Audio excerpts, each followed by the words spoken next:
할렐루야. 그래도 오늘 아침은 여유로운 시작이 되지 않을까 싶습니다. 근래에 들어 기도를 부탁하는 요청을 자주 받게 되는데요. 여러 성도님들께 또 선교지에서 이전에 섬기던 이들과 함께 동역하는 이들에게서 기도를 부탁받게 되는데요. 물론 요즘이 어느 때보다도 눈에 보이는 많은 어려움들로 인하여 우리의 기도가 더욱더 절실해지기도 하지만 우리가 기도해야 하는 까닭은 여러 가지 어려운 상황 때문만은 아닙니다. 바로 우리는 하나님의 은혜 없이는 단 한순간도 살아갈 수 없기에 그런 것이죠. 더불어 우리는 하나님을 통하여 날마다 내 자신을 확인하여야 하는 존재입니다. 그러기에 우리는 날마다 기도해야 합니다. 이 아침 아무것도 아닌 것 같지만 링크를 눌러 아침 묵상을 나누고 기도하는 것, 이것 역시 우리의 의지가 아니에요. 하나님의 은혜입니다. 하나님의 은혜는 언제나 아무리 고백해도 넘치는 법이 없습니다. 성도 여러분, 우리 중에도 기도해야 한다는 마음은 있으면서 이상하게 입이 열리지 않아 기도하지 못하는 분들도 계실 것이고, 기도 자체에 부담을 갖는 분들도 계실 것입니다. 그러나 중요한 것은 하나님께서는 우리가 기도할 때 우리의 말을 저울로 달아보시는 분이 결코 아니십니다. 어제도 말씀드렸지만 하나님께서 중요하게 여기시는 것은 저와 여러분의 마음의 중심이라 언제나 말씀하시잖아요. 오늘 다윗은 우리가 어떻게 기도해야 하는가에 대한 한 가지 중요한 해답을 나누어 줍니다. 만군의 여호와 이스라엘의 하나님이여 주의 종에게 알게 하여 이르시기를 내가 너를 위하여 집을 세우리라 하신 고로 주의 종이 이 기도로 구할 마음이 생겼나이다. 지금 어떤 이유 때문에 다윗은 갑자기 기도하고 싶은 마음이 치밀어 올라 기도하지 않고서는 도저히 견딜 수 없게 되어졌다라고 말하고 있는 거예요. 그래서 지금 다윗은 하나님 앞에 간절히 부르짖으며 간절히 기도하고 있는 것입니다. 그렇다면 왜 이토록 간절히 다윗은 하나님께 기도하고 있는 것일까요? 다윗은 우리와 다른 하나님의 마음에 합한 사람이기에 가능한 이야기입니까? 사실 지금 다윗은 그 삶을 즐길 만한 때입니다. 젊었을 때 사울왕에게 쫓기면서 죽을 고비를 수도 없이 넘기고 인생의 밑바닥 생활이 어떠한 것인가를 그는 뼈저리게 경험하였습니다. 그리고 왕이 되어진 다음에도 하나님께서 이스라엘 백성들에게 약속하신 그 땅을 회복하기 위하여 거의 매일 전쟁터에서 싸움을 하며 피를 흘려야 하는 고달픈 삶을 살았습니다. 그러나 그런 고생스러운 생활도 한 20년 하고 나니까 드디어 그에게도 노래하며 추수하는 아름다운 행복의 때가 찾아온 것이죠. 어찌 보면 풍요로운 추석을 다윗이 이제 인생에서 맞이하게 되어진 것이에요. 새로 건축한 백향목 궁전에서 편안히 앉아 왕국의 평안을 바라보며 즐길 수 있는 때가 되어진 것입니다. 나라가 태평성대예요. 보통 이런 경우가 되어지면 그 삶에 거드름과 허세가 묻어나는 경우가 많은데, 그러나 다윗은 보통 사람과 같지 아니합니다. 그는 백향목으로 지은 궁궐에 앉아서 온 천하의 영화를 자기 손에 쥐고 마음껏 즐기고 누려볼 수 있는 때가 다가오자, 그러한 기회가 오자 전혀 다른 생각을, 완전히 다른 생각을 합니다. 내가 잘 살게 되어지자 다윗은 하나님 걱정을 하기 시작했다라는 것이에요. 그는 하나님의 법궤, 다시 말해 사람들이 하나님을 만나고 예배하는 것이 텐트 안에 있다라고 하는 사실을 떠올리며 몹시 괴로워합니다. 나는 백향목 궁궐을 지어놓고 살아가는데 하나님은 보잘것없는 텐트 안에 계시다라고 하는 사실이 못내 마음에 걸렸던 것이죠. 오늘 말씀은 그러나 성전 건축에 대한 본문이 아닙니다. 다윗의 삶과 신앙의 관심이 어디를 향하는가를 우리에게 보여주고 있는 것이죠. 결국 우리의 믿음은 하나님께서 확인하실 문제입니다. 내 자신도 나를 판단할 자격이 없는 거예요. 그러나 적어도 내가 서 있는 자리를 확인할 수 있는 방법은 있습니다. 오늘 내가 무엇을 바라보고 무엇에 관심을 두고 있는가를 여러분 보시면 돼요. 다윗은 바로 하나님께 나의 시선을 두고 있습니다.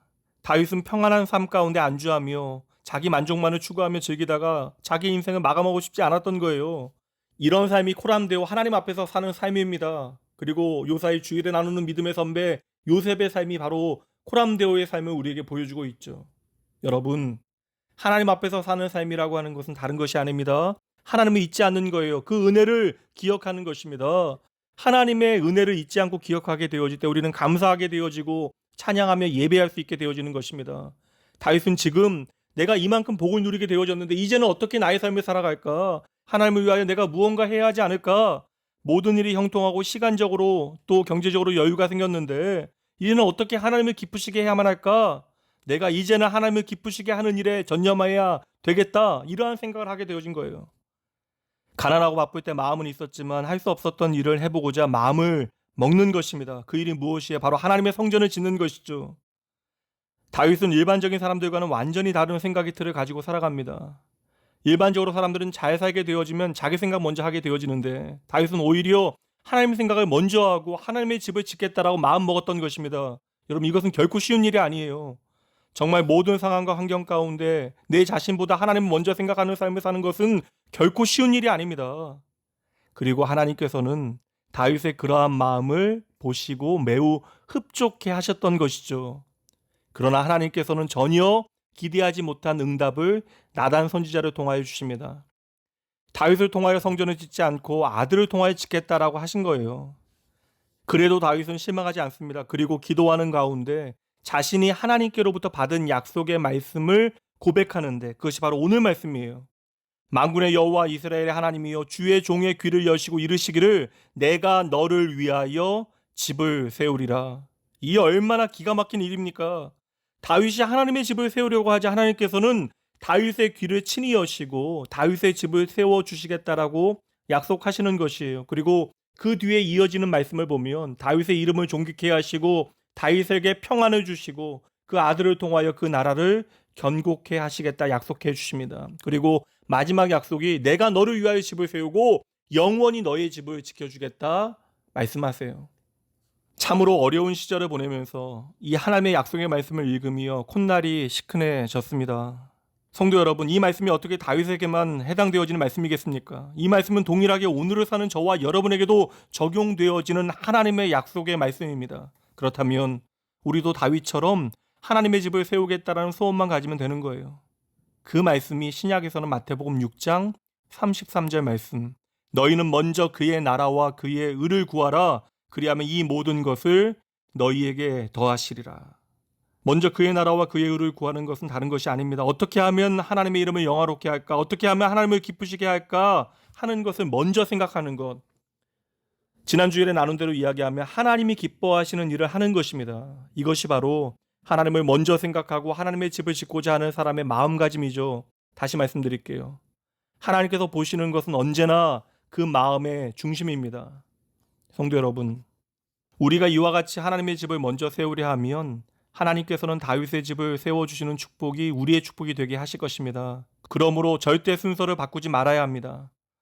우리가 진정 하나님의 은혜에 감사하며 하나님의 집을 세우는 일을 먼저 걱정하고 관심을 갖게 되어지면 그때에 하나님은 우리의 집을 든든히 세워주실 것입니다. 우리의 집을 완성하시는 분은 오직 하나님뿐이십니다. 할렐루야. 여러분, 다윗처럼 마음이 달려가는 기도를 하고 싶으십니까? 그러면 하나님이 성경을 통하여 여러분을 위하여 주시는 약속 찾아내셔야 돼요. 그리고 그 약속의 말씀을 들으셔야 합니다. 다윗에게 주신 이 말씀이 오늘 여러분의 마음에 와 닿는다면 바로 이 말씀이 여러분을 위하여 주시는 하나님의 약속의 말씀임을 믿으시면 되는 거예요. 그러나 이 말씀이 별로 마음에 와닿지 않습니까? 상심하지 마세요. 하나님의 나라를 먼저 생각하고 하나님을 먼저 위하는 마음으로 성경을 펴놓고 조용히 읽다 보면 하나님께서는 어떠한 말씀을 통해서든지 여러분 자신을 위하여 준비하신 축복의 약속을 듣게 하고 보게 하십니다. 그 약속을 받기만 하면 기도하고 싶은 감동이 주체할 수 없을 만큼 밀어닥치게 됩니다. 성경을 통해서 약속을 듣는 것은 이만큼 중요한 일이에요. 그러니까 여러분 말씀 읽으셔야 돼요. 사랑하는 나온교회 성도 여러분, 이 아침 내가 너의 집을 세우리라 하시는 하나님의 음성 들으셔야 합니다. 그러기 위해서 우리는 겸손히 아버지 앞으로 나아가 잠잠히 귀 기울여야 하는 것이죠. 우리의 의지가 우리로 기도하게 하는 것이 아닙니다. 살아계신 아버지 하나님의 약속 때문에 우리가 기도할 수 있는 것이에요. 크신 하나님 까닭에 연약한 우리가 확신 가운데 하나님 앞에 나아가 간구할 수 있는 것입니다. 그러니 이 시간 당장 잠시라도 눈을 감고 그 좋으신 하나님, 그 크신 하나님, 저와 여러분을 사랑하시는 하나님 앞으로 함께 나아가시죠. 기도합니다. 하나님, 오늘도 우리에게 좋은 하루를 주심에 감사합니다. 우리의 삶의 모든 시간 가운데 아버지여 세상만 바라보다 낙심하지 말게 하시고 눈을 들어 내 삶을 축복하시는 여호와 하나님 믿음으로 바라보게 하시고 그 모든 삶의 자리에서 다시 시작할 수 있도록 우리에게 믿음 더하여 주시옵소서. 하나님, 말씀을 통하여 날마다 주의 뜻을 깨닫게 하시고 우리의 간구하는 기도를 통하여 하나님의 선하신 계획이 무엇인지를 믿음으로 붙잡게 하여 주시옵소서. 더욱더 우리의 기도를 통하여 주의 마음을 구하게 하시고 우리의 기도를 통하여 하나님의 크신 일이 이 땅에 이루어질 수 있도록 주여 친히 역사하여 주시옵소서. 이 아침 간절함으로 주님 앞에 나아가는 모든 사랑하는 주의 백성들 붙잡아 주시고 이들을 통하여 하나님의 살아계심을 나타내 보여 주시옵소서. 늘 감사드리오며 우리를 아낌없이 사랑하시는 예수님 이름으로 간절히 기도합니다. 아멘.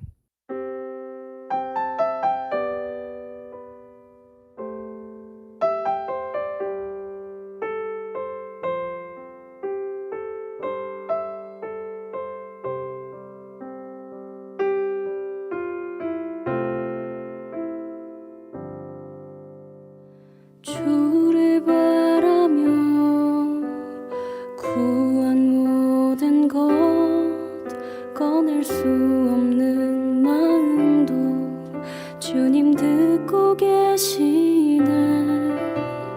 뜻하신 대로 인도하소서.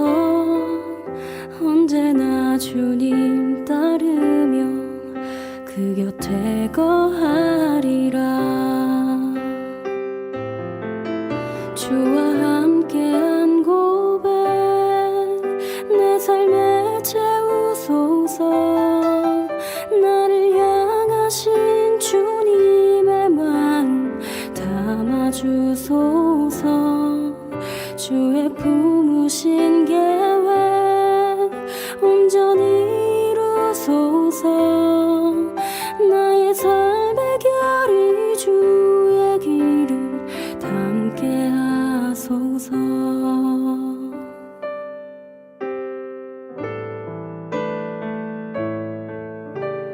주의 인자는 영원하시니 신실한 주의 이끄심 나는 찬양하리라.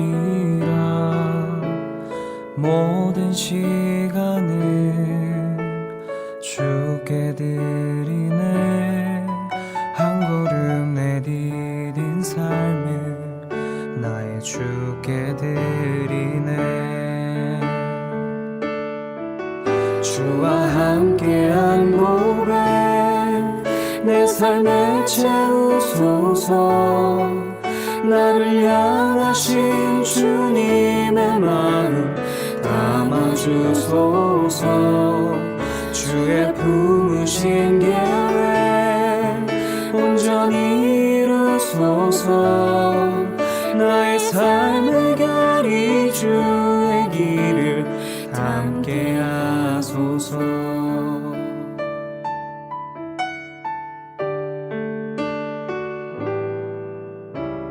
주의 인자는 영원하시니 신실한 주의 이끄심 나는 찬양하리라.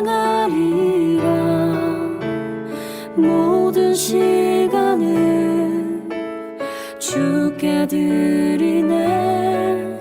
한 걸음 내디딘 삶을 나의 주께 드리네. 주와 함께한 고백 내 삶에 채우소서. 나를 향하신 주님의 마음 받아주소서. 주의 품으신 계획 온전히 이루소서. 나의 삶의 결이 주의 길을 담게 하소서. 주와 함께한 고백 내 삶에 채우소서. 나를 향하신 주님의 마음 담아주소서. 주의 품으신 계획 온전히 이루소서. 나의 삶의 결이 주의 길을 담게 하소서. 나의 삶의 결이 주의 길을 담게 하소서.